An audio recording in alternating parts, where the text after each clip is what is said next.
하나님의 말씀 말라기 1장 2절부터 5절까지 봉독합시다.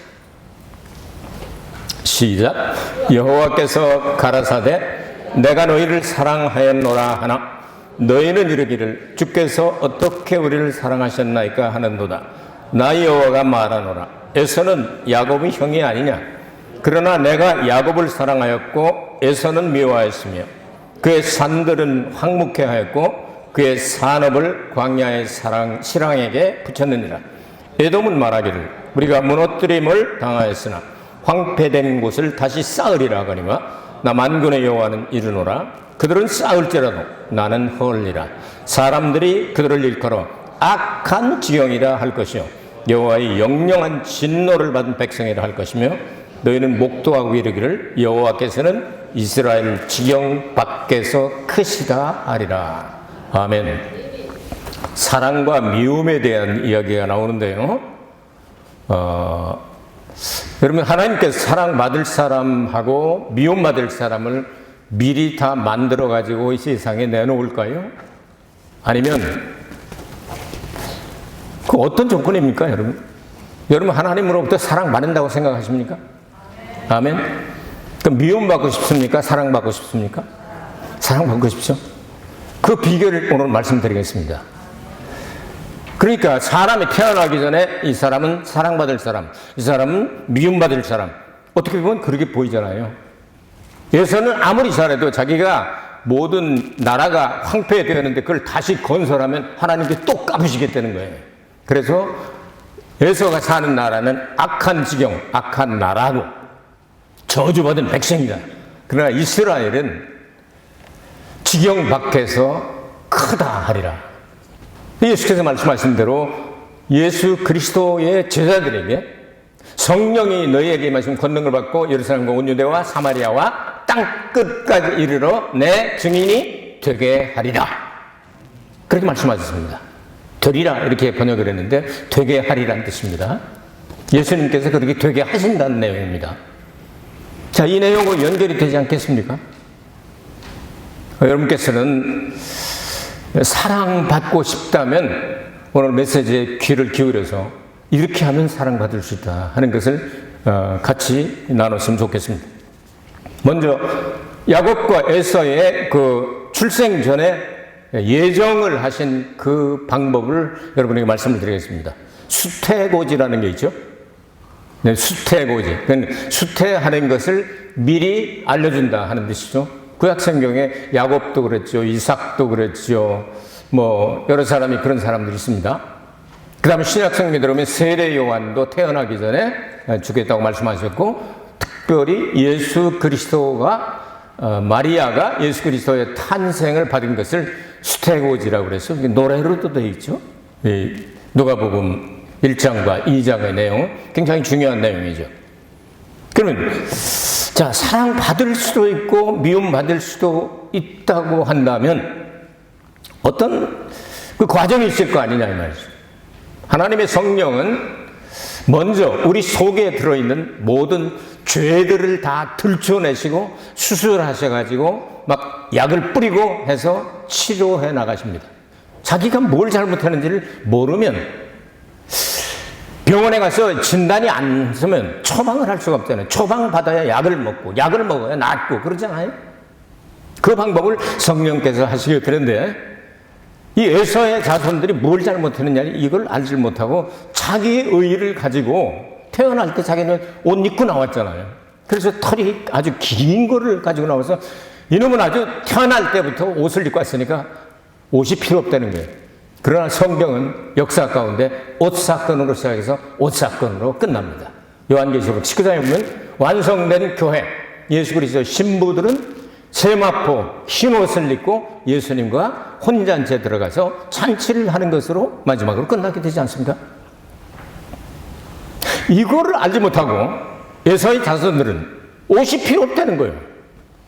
입고 나왔는데 무슨 옷이 또 필요하냐. 그 옷 가서 그냥 자기가 입는 대로 뒹굴면 그냥 옷입니다. 깔면 요고, 덮으면 이불이고, 또 털로 털북숭이가 됐으니까 사냥꾼이 되었다. 이 이야기를 여러분이 설명을 하도록 하겠습니다. 자, 에서와 야곱의 출생에 대해서 여러분 창세기 25장을 읽으면 자세히 나오게 되죠.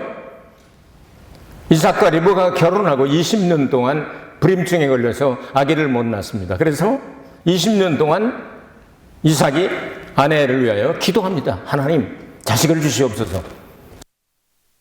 유일한 기록, 아내를 위하여 아내가 불임증에 걸렸으니 이거 고쳐서 아기 낳게 해달라고 기도한 남자는 이삭밖에 없습니다. 성경의 유일한 기록입니다. 그래서 이삭이 마태복음 1장에 보면 아브라함의 아들이 8명이나 있었는데 이삭만 아들로 기록을 합니다. 그 내용은 신랑 되신 예수님께서는 이삭과 같이 한 여인만 사랑하는, 곧 교회를 사랑한다 하는 것을 나타내고 있는 거예요. 자, 이런 내용들을 생각하면서 가봅시다. 이들이 이제 둘이 나왔습니다. 한꺼번에 나왔습니다. 하나가 나오니까 먼저 나오고, 그 다음에 왜 빨리 나가냐, 내가 형이 돼야 되는데 하면서 그냥 발뒤꿈치를 잡았다 해서 이렇게 빨갛고 이렇게 털이 많다 해가지고 에돔 혹은 에서라고 얘기를 하고, 그 다음에 난 발뒤꿈치를 붙잡았다 해서 야곱이라고 해서 태어나게 되죠. 이들이 자라면서 어떻게 자랐냐, 하나는 사냥꾼이 되고 하나는 아주 집안에서 종용한 경건한 사람이 되었다 하고 성경 기록을 합니다. 자, 그러면 어머니를 통해 혹은 아버지를 통해서 뱃속에 있을 때 하나님께서 말씀하시기를 큰 자가 어린 자를 섬기게 될 것이다. 다른 말로 하면 형이 동생을 섬기게 될 것이다.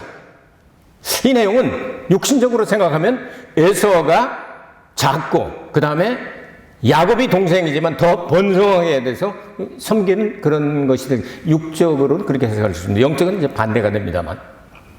자, 이렇게 해가지고 점점 장성하게 되는데 에서는 하는 짓마다 하나님 아버지의 마음을 떠나는 짓을 합니다. 그리고 야곱은 참 성격은 좀 이상하긴 하지만 그래도 말씀을 순종하고 종용한 경건한 사람이 되어가고 있었다고 성경 기록을 합니다. 그렇다면 하나님께서 미움받을 놈, 아주 사랑받을 놈을 정해놓고 너는 어떤 일을 해도 미움을 받다가 저주를 받을 거야, 그렇게 말씀한 것은 아닌 것 같아요. 그렇죠? 그리고 아무 일도 안 했는데 너는 사랑받아야 될 거야. 물론 하나님 편에서 그렇게 하실 수도 있죠. 그건 하나님 자유죠. 그러나 하나님 말씀하시는 내용은 그런 내용은 아닌 것 같습니다.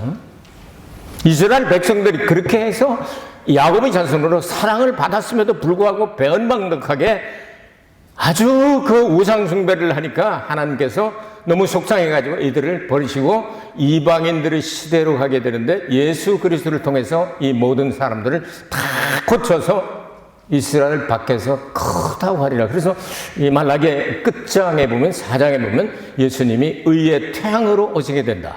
의의 태양은 그 치료하는 날개, 광선을 가지고 있다. 그래서 그 광선은 육신의 치료뿐만 아니라 영의 치료를 하기 때문에 죽은 자도 살리고 죄도 다 깨끗하게 씻어버리는 그런 완벽한 치료자로 오신다고 이제 말라기를 끝내고 있죠. 자, 그러면 이 문제가, 이 두 형제의 문제가 어디서 근본적으로 갈렸느냐 하면 장자의 명분에서 있다고 여러분 성경은 기록을 하고 있죠. 창세기 25장 29절 34절에 보면 장자의 명분은 에서와 야곱을 아주 반대로 만드는, 형이 동생이 되고 동생이 형이 되는, 이게 결정적인 사건이 됩니다. 이 장자 문제는 굉장히 이렇게 중요한 내용입니다. 이스라엘 백성들이 430년 동안 애굽에서 종살이 하다가 출애굽을 하게 될 때 여러분 마지막 재앙이 장자가 죽는 재앙이죠. 왜 죽었죠? 피 안 발라서. 무슨 피요? 어린 양의 피요. 어린 양의 피를 바른 집은 유대인이건 아니면 이스라엘 사람이건 그건 안 따집니다. 피만 있으면 그 집안에는 장자는 살아나게 됩니다. 그러나 피 안 바른 집은 유대인이건 애굽 사람이건 무조건 다 죽었습니다. 하나님께서 그렇게 해서 장자를 살려놓고 내가 죽을 사람을 살려놨으니까 장자는 내 거다, 이렇게 말씀하셨습니다. 그럼 장자는 내 거면은 12지파의 장자들을 전부 다 데려다가 이 성막에다가 봉사를 시키게 되면, 여러분 성막에 한번 들어가면 평생 못 나옵니다. 요즘 말하면 교회에다가 갖다 짱 박아 놓고 밖에 못 나가는 거예요. 지금도 그렇게 합니다. 레위인들은. 예, 에티오피아나 가면 이런 데는 그 산 깊은 데 놓고 자기네들이 그 법궤를 가지고 있다고 생각하면서 그 7살인가 8살인가 데리고 딱 들어가면 평생 못 나옵니다. 자, 그렇게 되면 이스라엘의 장자가 있는 집안은 전부 다 진병이 돼버리면은, 거기로 가버리면은 평생을 못 만나는 헤어짐, 아픔을 하나님께서 방지하기 위해서 민수기 3장에 어떻게 말씀하시죠? 장자들 그것 하고, 그리고 레위인들을 바꾸자. 대신하자. 대속의 은혜로 바꾸자 해가지고 장자들 안 와도 좋아. 장자 대신에 레위인들을 내가 장자로 뽑겠다. 이렇게 하니까 레위인들을 이 성막 섬기는 데다 갖다가 집어넣으니까 가족끼리 살게 되죠. 그리고 딴 집안들은 장자가 진병이 되지 않으니까, 평생 걸로 들어가지 않으니까 헤어짐을 없애버리게 되죠. 이런 내용들이죠. 그때 장자는 내 거야. 그래서 하나님께서는 법을 정하시기를 장자는 무조건 2배를 줘라 그랬어요. 어떤 사람이 결혼을 했는데 좀 이뻐하지 않는 사람이 어쩌다 보니까 애가 생겼어요. 먼저 생겼어요. 그리고 이뻐하는 사람이 나중에 아들을 낳았어요. 그럼 장자를, 자기가 사랑하는 아들을 장자로 삼지 말고 미흡더라도 먼저 난 것이 장자다. 그래서 2배를 주라 이렇게 말씀하시거든요. 이 장자를 굉장히 중요하게 생각해요. 자, 이런 내용들이 여러분 쭉 내려오게 되죠. 에사와 야곱에게도 내려오게 되는데, 이 이야기를 들었던 이 야곱은 내가 장자가 돼서 큰 자가 되어가지고 다 섬겨줘야 되겠다, 이런 마음을 가지게 된 거예요. 그래서 장자의 명분만 갖고 싶은 거야. 건강한 생활을 하면서 어머니한테 배우면서 계속 장자의 명분을 가져올 구실이 없을까 하는데, 여러분 니므롯 계통의 사람들은 특이한 사냥꾼이죠. 짐승 잘 잡는 거죠. 영혼을 다 도둑질하는 거죠. 바벨탑 무너진 그 사람이죠. 그 후손이 바로 에서와 같은 거죠. 이 성경에 매들어 보면. 그러니까 밖에 나가서 짐승만 잡으려고 하는데, 어느 날 이렇게 짐승을 잡아가지고 돌아오는데 물도 그냥 떨어지고 먹을 것도 없고 그러니까 그냥 아주 죽을 지경이죠. 우에 가와 있대. 아주 죽을 지경이 돼가지고 헐떡거림을 부르면서 나한테 먹을 것 없냐 하는데, 그때 때를 맞춰가지고 기가 막히게 야곱이 죽을 쏘았네. 호박 죽을 쏘는지 아니면 뭔 죽을 팥죽을 쏘는지, 팥죽이라고 우리 성경에는 팥죽을 쏜 것 같아요. 하여튼 팥죽. 에돔 색깔이죠. 빨간 색깔이죠. 팥죽을 써가지고 이렇게 숲으로 만들어요. 얼마나 먹고 싶은지 그냥 죽을 지경이 이러니까, 야, 그거 한 그릇만 줘! 이렇게 얘기를 하니까, 이걸 공짜로 줄 수 있나? 형은 뛰어다니면서 근데 짐승 많이 잡고 그러는데 혼자 잘난 척하고 아버지한테 갖다 준 거야죠. 아버지 사랑받고 말하는데, 그런데 뭐 이렇게 그냥 공짜로 되나? 형제지간이라도 그런 건 안 되지. 야, 그럼 어떡하면 잘 거야? 그 형 가지고 있는 장자의 명분을 나한테 팔어. 팥죽 한 그릇에 내가 아주 깨끗하게 이렇게 줄 테니까. 야, 장자의 명분이 뭐 개뼈다고 하는 게 그게 무슨 소용이냐? 성경은 그것을 경홀히 아주 가볍게 여겼기 때문에 하나님의 저주를 받았다고 나와요. 그것까지 개 주든 고양이를 주든 너를 주든 나하고 무슨 상관이 있냐? 형이 그렇다고 아우가 되고 아우가 형이 되고 그런 일이 있겠느냐? 이렇게 생각하면서 팥죽 한 그릇에 장자의 명분을 팔아버렸다 이 말이죠. 이제 법적으로 어떻게 된 겁니까, 이제? 합법적이죠? 계약이 성립이 됐으니까 합법적이죠? 합법적으로 장자가 되었다고 말이에요. 이렇게 중요한 게 장자의 명분이에요. 요 장자의 명분을 어디다가 설명하려고 이렇게 구약에 이스라엘이라고 하는 나라의 이름도 되고 개인의 이름도 되는 중요한 사람에게 장자 이야기를 했느냐? 예수님 이야기하려고 그런 거예요. 예수님은 여러분이 아시다시피 누구세요? 하나님의 누구세요? 뭘 누구요? 독생자지. 하나님의 독생자는 영원히 독생자예요. 안 변해요. 예수 그리스도는 어제나 오늘이나 영원토록 동일하다 그랬어요. 그분은 똑같은 분이에요. 근데 독생자로 그대로만 계시면 아무도 예수님의 영원한 그 나라를 상속할 사람이 없어요. 그렇죠? 그 예수님께서 사람의 육신을 입으시고 독생자가 십자가에 달려 대속의 피를 흘리시고 죽으시고 3일 만에 부활하시는 그날부터 오늘 내가 너를 낳았도다. 시편 2편 말씀이 사도행전 13장 33절에 인용이 되면서 그때 예수님은 변함이 없어요. 어제나 오늘 영원토록 동일하신가? 한 분이에요? 똑같은 분이에요? 근데 칭호가 오늘부터 너는 장자다 이렇게 부르시거든요. 이해가 조금 가시나 모르겠네. 장자의 명분이 이렇게 중요하다 그 말이에요. 장자가 됐단 말이에요. 예수님이 장자가 됐다 하는 이야기는 굉장히 중요한 겁니다. 여러분 독생자도 될 수 있습니다. 그러면서 그 다음에 없을 수도 있습니다. 여러분 호적을 일본에서 호적을 이렇게 해보면 이 주민표 가지고 있는 분들 한번 해보시기 바랍니다. 그 우리 집에 보면 사무엘 목사를 장남이라고 해놓고 다니엘 목사를 차남이라고 해놓고 딸이 나오면 삼녀라고 안 합니다. 장녀라고 씁니다. 그런 건 아시죠? 딸 중에는 장녀다. 아들 중에는 장남이다. 그 장남이다 하는 얘기는 그 다음부터는 장남이라고 못 붙이고 차남이라고 붙여요. 그럼 삼남, 사남 이런 식으로 나간단 말이에요. 그럼 예수님께서 독생자라고 하면 합법적으로 동생들이 있으면 안 되는 겁니다. 그런데 성경은 예수 그리스도와 똑같은 신분을 가진 예수님의 신부를 위하여 예수님이 피 흘려서 값주고 교회를 사셨다 이렇게 말씀하시거든요. 그럼 그 피값으로 사신 교회가 예수님이 장자의 명분을 가졌을 때 합법적으로 우리는 예수님과 동등하게 예수님의 그 영원한 나라를 상속할 수 있는 상속권이 주어지게 되는 거예요. 이해됐습니까? 예수님이 독생자로 남아 계지만 하나님이 이 땅에 떨어져 죽지 않으면 영원히 하늘 그대로 있는 거예요.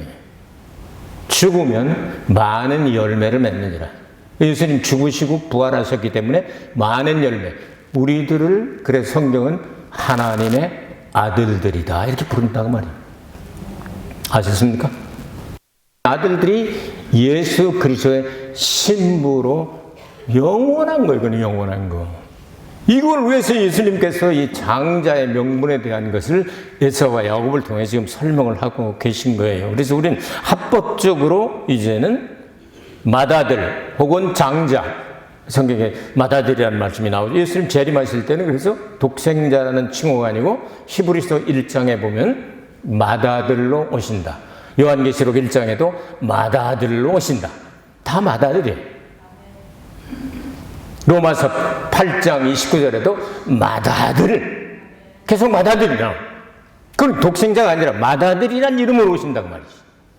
그럼 우리는 예수님과 하나 되니까 예수님과 함께 영원한 나라를 상속받을 수 있는 사람이 된다 그 말이에요. 그러니까 야곱과 이스라엘 한번 생각해 봅시다.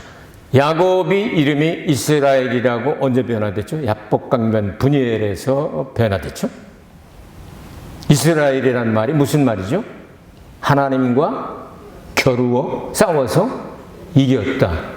하나님 이긴 사람보다 더 큰 사람이 있을까요? 없죠. 이스라엘 지금 시끄럽죠? 헤즈볼라하고 이 하마스 얘네들 꼬물꼬물하니까 그냥 막 폭격을 해가지고 지도자들 죽고 3차 대전이 안 일어날지 모르겠습니다. 시끄럽지 않습니까? 걔네들은 예수는 안 믿으면서도 이스라엘이라는 거예요. 하나님과 겨뤄서 우리는 이긴 사람이기 때문에 질 수 없다는 거예요. 그럼 1948년 5월 14일에 독립하고 난 다음에 몇 차 전쟁을 했는데 전쟁을 하는 족족 다 이겼어요, 지금까지. 이게 또 붙어보려면 붙어보라 이거야. 이란, 이라크, 너네들 다 덤벼봐. 우리는 이긴다. 이거. 아주 배짱이야, 배짱. 예수도 안 믿으면서. 어쨌든 이스라엘이라는 이름은 하나님을 이겼다 하는 얘기잖아요. 그러면 하나님보다 더 큰 사람이 있어요, 없어요? 하나님 이긴 사람보다 더 큰 사람이 있어요, 없어요? 야곱이 어려서부터 장자의 명분과 내가 큰 자가 돼서 섬기리. 예수님께서 이 땅에 오실 때 본체가 하나님과 동등되시었지만 그 모든 것들을 셋째 하늘에 다 비워두시고 이 땅에 오실 때는 종의 형체를 입고 오셔서 드디어 30살쯤 되었을 때 성령을 기름 붓듯 하셔서 착한 일과 수많은 기사와 이적을 일으키고 병자들 치료하고 했다고 성경은 기록을 하고 있잖아요. 그리고 예수님은 다른 말로 하면 이제 부활하시고 셋째 하늘로 복귀하셨잖아요. 돌아가셨잖아요. 그쪽으로. 그래야 다시 오실 거 아닙니까? 이런 내용들을 성경 전체를 이렇게 꿰우면 야곱이 가지고 있던 그 마음은 육신으로는 형이 동생을 섬기는 에서가 야곱보다 작아져서 섬기는 자가 되었지만 영적으로 말하면 가장 크신 위대하신 예수님이 종의 형태를 입고 와서 내가 이 세상에 와서 섬김을 받으려고 온 것이 아니라 섬기러 왔다. 속죄 제물이 되러 왔다고 말씀하시던 그 내용이에요. 이걸 깨닫게 되면 오늘 성경 말씀이 이제 이해가 되는 거예요. 이렇게 예수 그리스도는 영적으로 큰 자가 되어서 가장 큰 자이지만 작은 자 우리를 섬기러 오셨는데 어떻게 섬겼냐? 자기의 목숨을 십자가에서 버리고 피 흘려 우리를 값주고 사셨다 그 말이야. 아시겠습니까? 이것이 눈에 보이지 않는 영적인 해석입니다. 영적인 부분을 여러분이 이걸 꿰뚫고 나면 이제 성경이 보이는 게 달라지게 되는 거죠. 그래서 야곱이 변하여 이스라엘이 되고 이스라엘의 그 했던 일들이 그리스도의 모형이 되어서 그리스도는 신부를 위하여 목숨을 버릴 만큼 섬겨주신, 여러분 그건 감동이 없어요? 예수님이 피값으로 여러분을 섬겨주셨다니까, 사셨다니까. 그죠? 하나님이 자기 피로 사신 교회. 구약성경에는 하나님 언제나 헬로엠이라 삼위일체 하나님으로 나오죠. 신약성경에는 반드시 하나님이 단수로 나오는데 문장에서 뽑아야 되죠. 하나님이 자기 피로 사신 교회는 성부 하나님일까? 성자 하나님일까? 성령 하나님일까? 영이 어떻게 피를 흘려? 아버지는 영이시고 성령은 그 역사하는 영이시고, 그러니까 피가 없고 누구만 피를 흘릴 수 있어요? 아들 하나님.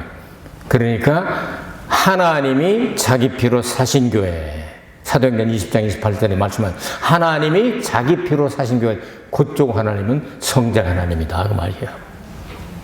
그래서 야곱과 이스라엘과 그리스도는 연결이 되어 있고, 이제 사랑받을 자와 미움받을 자가 누구인가가 명확해져야 되겠죠? 이렇게 해서 섬겨주는데도 불구하고 싫어! 안 받아! 안 믿어! 불교 갈래? 유교 갈래? 마음에 갈래? 종교통합 갈래? 저기로 갈래? 신사로 갈래? 내 맘대로 할래? 나 에서야 에서 옷 입고 나왔어. 겉옷 필요 없어. 새 맞고 흰 옷을 입어야 예수님의 신부의 자리에 설 수가 있대는데도 싫어. 안 갈 거야. 하나님이 바라보실 때 이뻐할 것 같아요? 미워할 것 같아요? 일반적으로 하나님은 공평하게 사랑하시지만 그 짓 하는 것들은 사랑할 수 없잖아. 마귀하고 짝하는 애들을 어떻게 사랑해? 나 같으면 못할 것 같아. 그래서 사랑받을 자가 있고 미움받을 자가 있다. 그래서 혹자는 말하기를 야곱은 남의 털 꾸어다가 믿음으로 구원받고 사랑받고 축복받고, 에서는 쥐털 가지고도 저주받고 망하고, 바로 이 내용을 성경은 말씀하고 있는 거예요. 여러분 쥐털 가지고 자랑하지 마시기 바랍니다. 나는 내 의로 구원받을 수 있어, 내가 열심히 해가지고, 그러지 마세요. 나는 예수님의 의만 붙잡겠다고 그냥 붙잡고 쫄쫄랑 따라가세요. 그냥 영원한 그 나라까지 쫄랑쫄랑 따라가세요. 예수님이 그냥 신부의 자리에 앉혀주실 때까지 그냥 아멘 아멘 어쩌세요. 얼마나 사랑스러워요. 그러니까 내가 야곱이 뭐 행동잘해서 사랑받았어요? 아니잖아요. 사기치고 뭐 한두 건이에요. 뭐 사기꾼 같은 사람이잖아요. 그런데도 하나님은 내가 야곱을 사랑하였다. 에서가 딴 일로 오면 남자답고 그렇잖아요. 들사람이고 야성도 있고 사무라이도 400명이나 거느리고 뭐 나쁜 짓 한 건 없잖아요. 장자의 명분을 우습게 하라. 장자의 명분은 예수님에게 있는데 그것 때문에 미움받은 거예요. 사랑받을 자가 있고 미움받을 자가 있습니다. 다시 말해 야곱 이스라엘은 그리스도 안에서 새로운 피조물이 된 교회를 상징하지 않겠습니까? 그러니까 우리들이다 그 말이에요. 그러니까 오늘 성경으로 말하면 결론이 어떻게 나와야 돼? 우린 사랑받을 자네. 겨요 아니에요? 겨요. 옆에 사람들은 우린 사랑받을 자입니다. 하나님으로부터. 아세요? 우리는 사랑받을 자입니다. 미움과 상관이 없어요. 이제. 왜? 하나님 사랑이시니까. 하나님의 아직 세상 말로 하면 하나님의 며느리가 된다는데 사랑받을 거 아니에요? 그리스도의 어린 양의 아내가 되고 신랑이 되고 신부가 되고 일심동체가 되는데 이건 사랑스러워서 견딜 수 없는 거 아니에요? 그래서 내가 야곱은 사랑하였고 에서는 미워하였다. 근데 에서는 지 힘으로 나라를 다시 건설해 보겠다는 거예요. 그럼 내가 가서 또 부신다? 또 건설하겠다는 거예요. 또 부신다? 그러니까 사람들이 말하기를 아이고 이건 악의 나라네. 저주받았네. 망했네. 이렇게 말할 것이다. 그래서 하나님께서 그 일을 그대로 하셨습니다. 에서의 나라는 지상에서 사라지고 말았죠. 마지막 종자가 누구였죠? 헤롯이었죠. 그 집안 풍비박산이 되고 아주 개떡 같은 집안이었어요. 그리고 아들 헤롯이 여러분 가서 막 연설하게 될 때 이건 사람의 소리가 아니고 신의 목소리 을 하나님께 돌리자니까 맞아 하니까 벌레가 그냥 싹 그냥 물어 죽여가지고 그 아들도 못 낳고 죽어서 대가 끊어져가지고 완전히 에서의 자손은 지상에서 나타나게 되어버리고 말았습니다. 이런 내용들을 생각하게 될 때 사랑받을 자와 미움받을 자 하나님이 정해놓고 내보내는 게 아니라 하나님 말씀에 순종하는 사람은 사랑받을 자요. 예수 잘 믿으면 사랑받을 자요. 새로운 피조물이 된 거예요. 예수님만 사랑합시다. 은혜로우신 아버지 하나님 감사합니다. 주님 안에서 우리가 새로운 피조물이 되어 끝까지 예수 그리스도의 신부의 자리에 서게 하여 주옵소서. 예수 그리스도 이름으로 기도하옵나이다. 아멘.